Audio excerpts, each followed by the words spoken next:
Thank you to the President and Vice President for their invitation. I'm sorry I don't speak Catalan. I hope I can make myself understood. I'm going to begin with some famous Chinese wisdom, which says, "May you live in interesting times." So from my few days in Barcelona, I've learned that you are living in interesting times. But I don't know the details of the political situation here. I'm going to be silent about this situation and instead talk about the historical background. I want to talk about the history of the relationship between rights and sovereignty. And my main idea is going to be that the rights of individual people were, for most of modern history, inseparable from the rights of collective nations. In a second part of my lecture, I'll turn to the history of the right of self-determination in international law through the era of decolonization. And in both parts of my talk, my main idea is that for a long time, humanity understood that the rights of the individual would be guaranteed through the collective assertion of sovereignty, not a dissolution of sovereignty in the name of borderless markets or technocratic supervision or global humanity. So I'm going to be opposing what I'll call the post-1989 story. In the aftermath of the Cold War in the world, the idea of sovereignty, Westphalian sovereignty especially, fell into disrepute. In October 1990, the president of Germany, which had once been for sovereignty, explained in his words that sovereignty now means just participating in the international community of human rights. So in this view after 1989, political community meant existing states and regions, but above all, being part of the human community.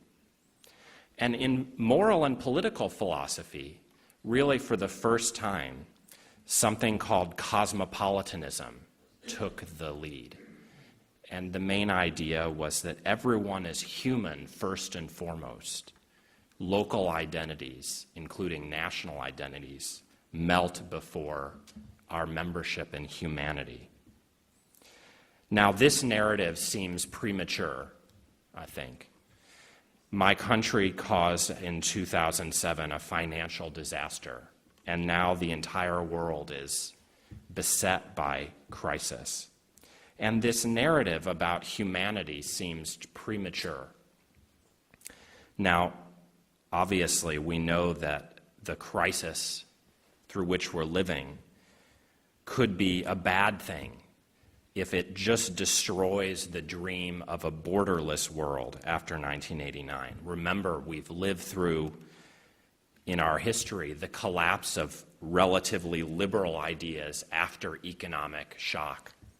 After 1929, the dreams of liberals all over Europe were dashed by the rise of frightening mass movements and frightening versions of nationalism.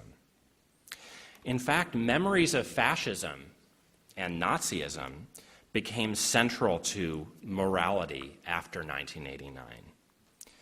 People thought that the state and its borders were affronts to our common membership in humanity. And anyone who insisted on the moral importance of groups or nations was for a long time seen to be on the wrong side of history. In particular, if you advocated the idea of international human rights, your goal was to supersede the nation state, to put nations in regional entities like Europe, or even the global community of citizens represented by the United Nations and its human rights covenants. Now, those fears, I think, are not misplaced. If we consider not Catalonia today, but Hungary, we do have reason to fear that the economic crisis could lead to a dangerous version of nationalism. And yet, maybe this isn't the whole story. The post-'89 narrative could be replaced with something worse, as this Hungarian story tells us today. But it might also be replaced by something better. And so that's what I want to pursue. The main idea is that while we have good reason to value individuals and their rights, it was only in recent times that this dream got cut off from the importance of specific national political enterprises, and especially from the nation and nationalism. And in our age, I think we've seen that the economic crisis may have shown our attempt to defend individuals above the nation might have been mistaken. After all, globalization and cosmopolitanism, which were supposed to expand our solidarity after 1989, haven't given people the kind of solidarity they want. They seem to be returning to the nation, not just for ill, but also for good. I don't see how otherwise we could make sense of the several separatist movements that have appeared, especially in Europe today.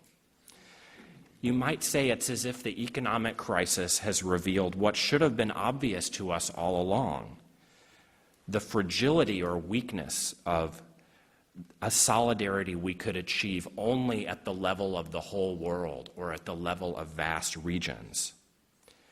We now know that it's very easy to care about global suffering when we're rich and about the human rights of other people, but not when we're poor and jobless ourselves. It's cheap to care about global human rights, and it might encourage us to charity for distant strangers. But it's expensive to live in a network of obligations for fellow citizens close to home. And it seems as if, in response to these insights and experiences, people are returning to a sort of solidarity closer to home. It might be more local, but it's deeper and more substantive, even if it's also more costly. So I want to start my talk by making an argument about where individual rights came from in the first place. As you probably know, the idea itself is very old. Scholars debate how old. In the 17th century, natural rights were invented by philosophers like Thomas Hobbes and John Locke.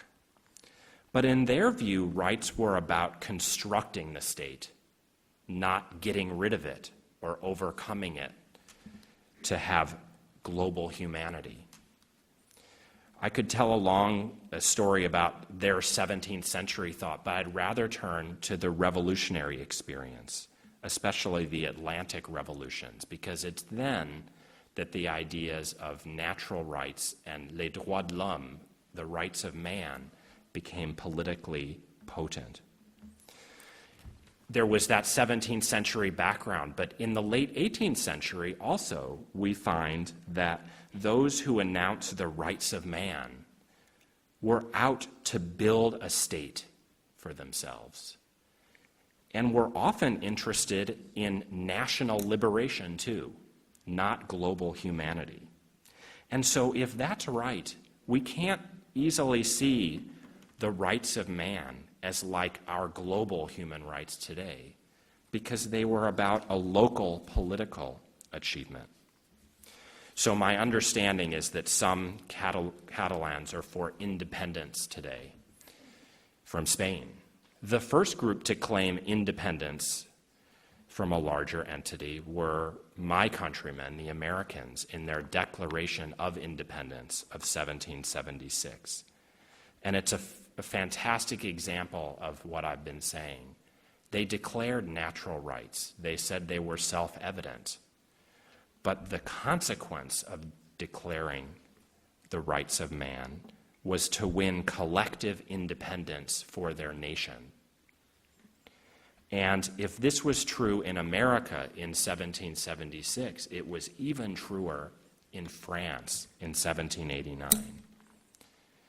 Article 5 of the famous Declaration of the Rights of Man and Citizen says the nation will rule now, not just individuals alone. And the French Revolution was the inspiration for the most powerful force in modern history, collective nationalism. Note that in the 19th century, even though human rights have been declared by those revolutionary movements, we can't find anything resembling the international human rights movements of the 20th century. Somehow, the first implication of rights was for a long time nationalism, whether on the ruins of empire, as in the American case, or the ruins of monarchy, as in the French case and so many European cases that followed. I think there was one leading theorist of the rights of man in modern history, and he was an Italian named Giuseppe Mazzini. And he was for rights and the individual. He had a banner made for his movement, which was called Young Italy. And on one side of the banner, liberty, equality, and humanity were the ideals written. But then on the other side of the banner were the ideals of unity and independence, national unity and national independence, separate from the rest of humanity. And this was, I think, in conformity with the main idea of human rights in the 19th century. It was the ally of not just nationalism and sovereignty, but the nation state as a political form. Mazzini took this very far. He wrote, "The epoch of individuality is over. It secures individual rights, but we need something more powerful, the nation, to found collective association." And he supported lots of means. I'm not sure you will follow him in this regard, but he supported not just moral persuasion, but violence.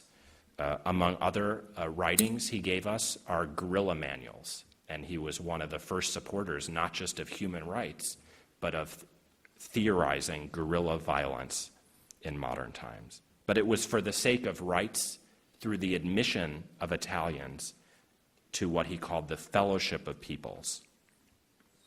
Now, this development, I think, was the central one when it came to the idea of rights. It was inseparable from the collective. It might have involved constraining the state from the inside through things like constitutional protections, but it never involved constraining the nation state from the outside in the form of international legal protection of individuals. That idea seems to be non-existent through most of modern history, certainly in the 19th century. A philosopher named Hannah Arendt put this very well.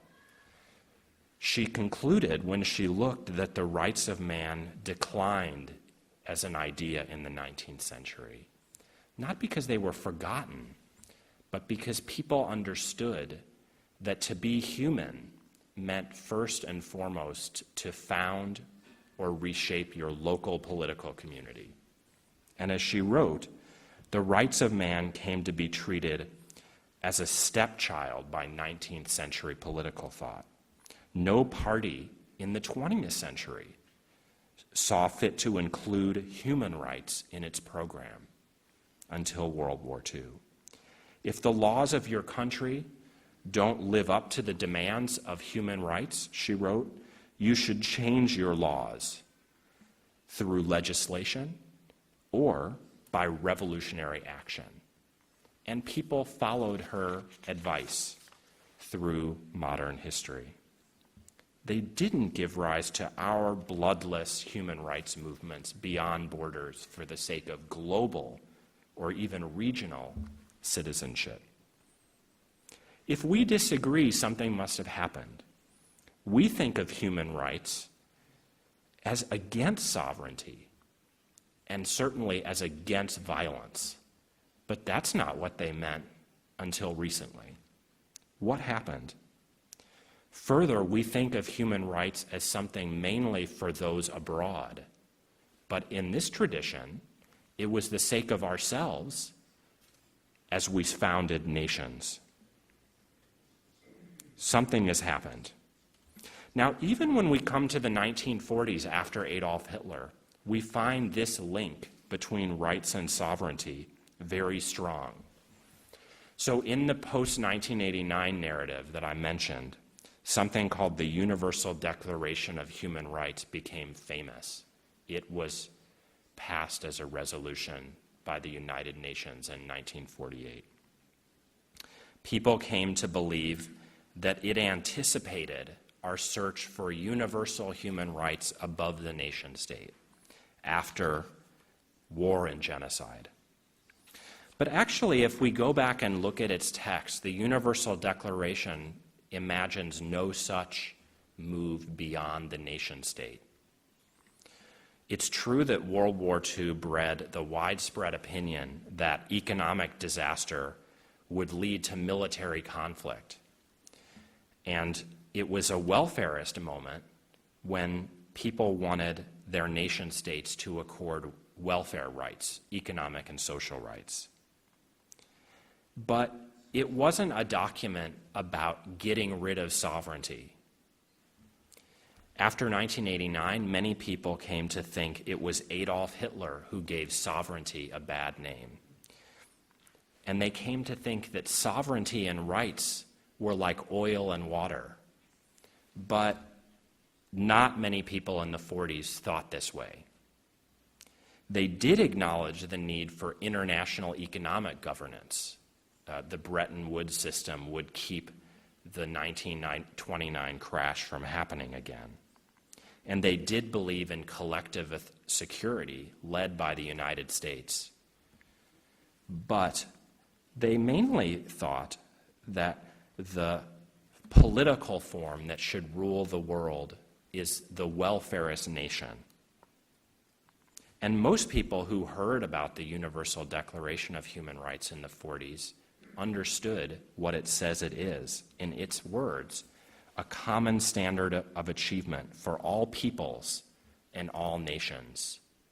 It's a template for the globalization of the nation state and the globalization of sovereignty. This is, I think, a good memory. After World War II, people didn't turn against nationalism. They did want to find the right kind that would protect rights, including welfare rights. Now, I want to turn to the second part of my lecture, which is about self-determination as an ideal. I've been telling a story in which, for most of modern history, individual rights were connected to the rights of nations. They were part of the same program. But through the end of World War II, this program only applied to a very small part of the world. Western Europe, the United States, and Latin America. Most of the world was still under the rule of empires in 1948. And it would take a long time for them to fall. When we turn to the history of the idea of self-determination, we get a reverse story. Actually, historians have shown that the idea of self-determination originates in German philosophy, connected to individuals, not groups. So in the philosophy of Immanuel Kant and others, it's an idea that is for the sake of individual self-determination and freedom. But by the 20th century, it also became a collective principle. In World War I and II, at the end of it at least, politicians like V.I. Lenin and Woodrow Wilson announced that the world would be organized around the nation state and through national self-determination. But Wilson especially thought this promise applied only to the old European empires that were dying then, like Austria-Hungary and Russia. And so the Poles, for example, did get national self-determination after World War I. Lots of people, though, weren't satisfied with Wilson's restriction of national self-determination. Many came to Versailles to ask for their right to self-determination. This is a crucial moment in world history because it's the moment in which Mazzini's idea gets globalized. Wilson, when he came to Paris for the Paris Peace Conference, actually stopped at Mazzini's grave to pay his respects. But Wilson wouldn't let colonial peoples have their nations. Famously, Ho Chi Minh, the Vietnamese communist, went to find Wilson in Paris in 1919 and said, "What about our national self-determination?" But he couldn't get in to see Wilson. After World War II, things changed, but it took a long time. The interesting thing is that when the Allies, especially the United Kingdom and the United States, announced their war aims in 1941 in the Atlantic Charter, they said that they would bring self-determination to the world. They revived the old Wilsonian idea. They said the war would be about respect for the right of peoples to choose the form of government under which they want to live. Sovereign rights and self-government will be restored to those from whom it has been taken away. That's in the Atlantic Charter. But the same thing happened. Churchill, when he helped write the Atlantic Charter, only meant Adolf Hitler's empire in Eastern Europe. He wanted it to be freed and restored to its sovereignty. He definitely didn't mean his empire or empire in general. And so self-determination, having lit the world on fire and excited the hopes of so many colonial peoples, was again shut down by the great powers. And Churchill got Franklin Roosevelt, my country's president, to agree with him by the end of the war, that the war wasn't going to be about decolonization, self-determination, but only in a few places. But then we know what happened. People who were still connecting rights, nationhood, and violence stood up and insisted that self-determination go global. So let me read you three texts from the later 1940s. The first remembers America's natural rights of 1776, but then it says the following: "Now this means all the peoples on the earth are equal from birth. All the peoples have a right to live, be happy, and free." A second text says, "If there are natural rights, there's also the natural right of the people to be masters of their own fates like all other nations in their own sovereign state." And the last text begins, "We the people," just like the Constitution of 1788-9 from my country. But then it goes on to say that sovereignty is now about welfare in the sovereign state. And in fact, this text puts economic justice before political justice. Now, none of this is really new if you have followed me. For most of modern history, rights and sovereignty and nationhood were bound up with each other. What was new is who could claim these projects. Those texts are the Declaration of Independence of Vietnam in 1945, the Declaration of the State of Israel in 1948, and the Indian Constitution. But, of course, it required a lot of others, and in fact, all three of these groups, it cost them a lot of violence and blood to get what Mazzini had said everyone should have back in the 19th century. And in fact, because there were so many new states in the post-war period, the idea of self-determination became the highest ideal in the world for most of the post-World War II period. If you look at major United Nations documents, like the Declaration on the Granting of Independence to Colonial Countries and Peoples, which was passed in 1960, self-determination is the highest ideal. If we look at the human rights covenants today, which were finalized in 1966 and came into force in 1976, collective self-determination has become a human right. And in fact, the very first one, so there are two covenants protecting human rights, and the first item on the list in both is the following: all peoples have the right of self-determination. By virtue of that right, they freely determine their political status and freely pursue their economic, social, and cultural development. Well, then what happened? It doesn't seem like nationalism and self-determination, precisely as vehicles for individual rights, are held in very high esteem anymore. Maybe Catalans will get them, but they will have to struggle even to assert their right to self-determination, even though it's the first right in these global documents.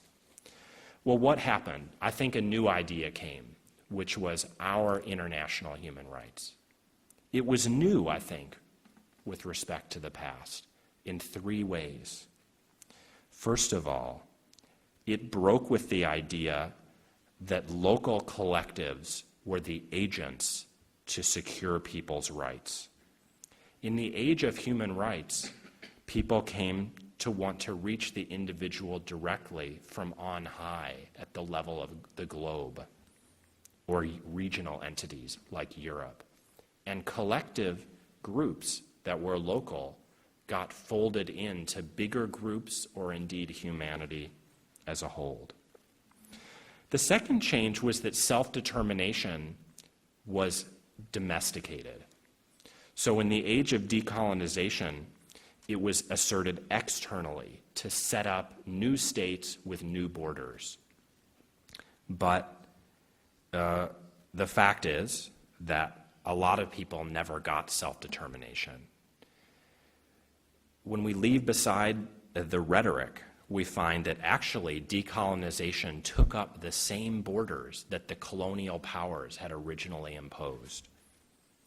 And so lots of peoples still don't have states. Catalans are far from alone in this respect. But through the experience of decolonization, self-determination entered a moral decline. It was once romantic, and now it seems dangerous. With a very few counterexamples, minorities have not been allowed to secede. Bangladesh, Cyprus, Eritrea, East Timor, South Sudan, parts of Yugoslavia, at the price of violence, did get their way, but most nations remain minorities in other people's nations. And the world doesn't seem to want to change that fact. Why? Well, one development was that self-determination became internal. People were willing not to give people states, but give them local rights, local autonomy or language rights, which was seen to be just as good from the perspective of self-determination, even if it wasn't the full package of political self-government. I think these two changes are connected to a third change, which is we reject violence. Whatever we might say about Mazzini's ideals of rights, nationhood, and sovereignty, most of us aren't willing to take up guns to get them. Or when we do, we aren't willing to let violence rule. We would rather not tolerate violence. But the sad fact is that secession has almost never happened in world history. The achievement of the nation has almost never happened in world history without violence. So in the place of the old model, nationhood, rights, and sovereignty, we have a new model, international human rights. And I think this break happened because of decolonization. Of course, at the start, decolonization globalized sovereignty and nationhood. But by the end of it, people observing the global scene were so depressed by how bad the new nation states were that they tended to want a new strategy, individual human rights separate from their old agents, the nation, sovereignty, and violence. A very famous intellectual in my land named Arthur Schlesinger Jr., who worked for President Kennedy, John F. Kennedy, put this very well in 1977. He said, "I've realized watching decolonization that states may meet all the criteria of national self-determination and still be scars on the planet. We should drop self-determination and take up human rights instead, which is the way of reaching the deeper principle, individual self-determination." And then there was a conceptual problem. Who is the self in self-determination exactly? Nations, we now think, aren't given by biology or race. So who decides where they come from, where their borders are, and who's included and who's not? So in view of this conceptual problem, people turned against self-determination as incoherent, at least until we know who counts as part of the nation. I gather, for example, the Spaniards think the Catalans are part of their nation, but the Catalans don't. Who decides? Here's what one international lawyer said about self-determination. Who decides which collectivity can claim self-determination? After all, in every nation, there's going to be some other minority whose self-determination isn't recognized. And any group of individuals could claim to be a group demanding self-determination, but we wouldn't give the people in this room a nation. And so where do we draw the line? So the ideal of self-determination doesn't explain who gets it, and it's a major difficulty with it. And so it's also for that conceptual dilemma that I think we moved to individual human rights. After all, each one of us is an identifiable individual. Nations are fictions. Individuals seem more real. We could protect them directly. But there was a final factor in this history, which is not as rosy. The global individual became the dream of the post-1989 narrative at a specific moment. I said the nation state in the 40s was alive and well, and what was new about it was that it was welfarist, protecting for the first time or promising to protect economic rights and social rights. But human rights became popular in the world precisely in our era when welfare states were under attack. And in some places, like the United Kingdom and my country, were almost completely destroyed. That's eerie and disturbing, I think. The 1970s and since have been about destroying the nationalism and welfarism that most countries shouldered at some point in modern history, and in the 1940s mainly. Economic liberalism as an idea was dead in the 1940s, but now it's alive and well. We didn't notice when 1989 gave us the high idealism of cosmopolitanism and global rights. I think it's because we were happy because we were increasingly rich for several years. We were proud of ourselves for achieving distant solidarity with suffering strangers, but we didn't tell ourselves that it was cheap compared to the local solidarity that was expensive and that we were destroying in our welfare states. You could put it a different way. We learned to be cosmopolitan fellow humans after 1989, but we owed less locally as tax and transfer obligations within our welfare states collapsed. And austerity policies in our day want to take this dynamic further. They want to starve our states of their incomes and use the latter to oppose deficits, not for the sake of social safety nets. Against all this, it seems to me that the history I've been telling is very relevant. The rights of nations could be one of our principal ways of resisting globalization in economic terms and insisting on our welfare rights, not for humanity, but for our fellow citizens in our local communities. I think after 1989, we forgot that solidarity is first of all achieved locally. We can convince fellow citizens to take out their pocketbooks and contribute to government only when the government represents a local community and society. And however far globalization has gone, it hasn't created global community. It was easy to be citizens of the world when we were rich and could write checks for our fellow humans around the globe, but the same period was one when we learned to write fewer checks for our fellow citizens. And I think the best thing you can say about nationalism and sovereignty is that it may allow us to reverse that dynamic. In general, the era of wealth and abundance after 1989 seems like a distant memory, except for a global financial elite who seem to be doing fine. Since 2007, I think we've learned that when we thought we were citizens of the world, we were really entering an era of a global market with all its ups, but also all its downs.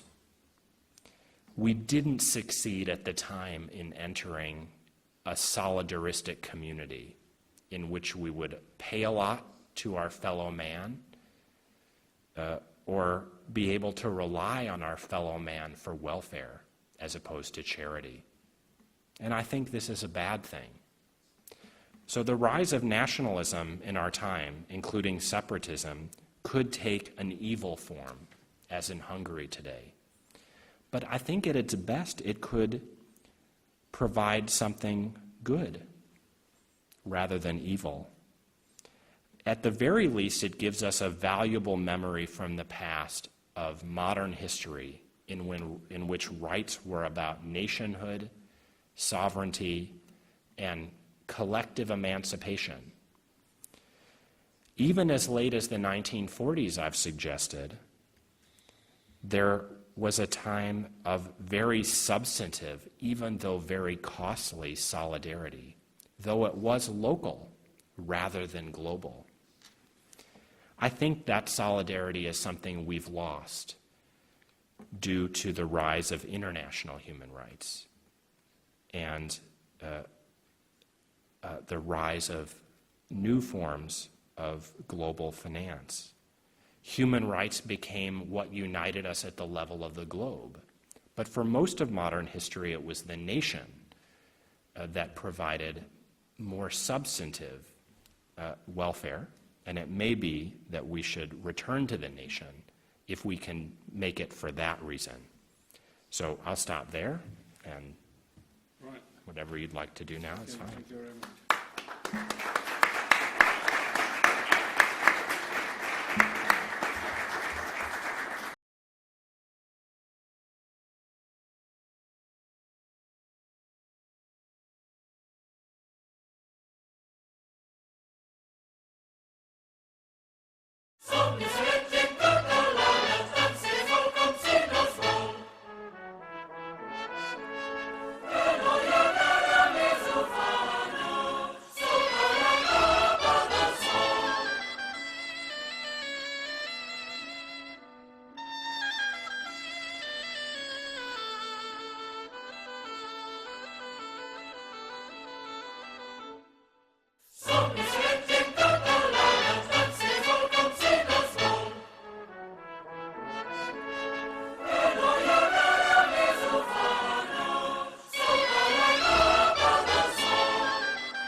Déu va passar-hi en primavera i tot cantava el seu pas. Canta la terra encara entera i canta que cantaràs. Canta la senyora canta l'ollona i el sol. Tot treballant la dona canta i canta a peu del bressol.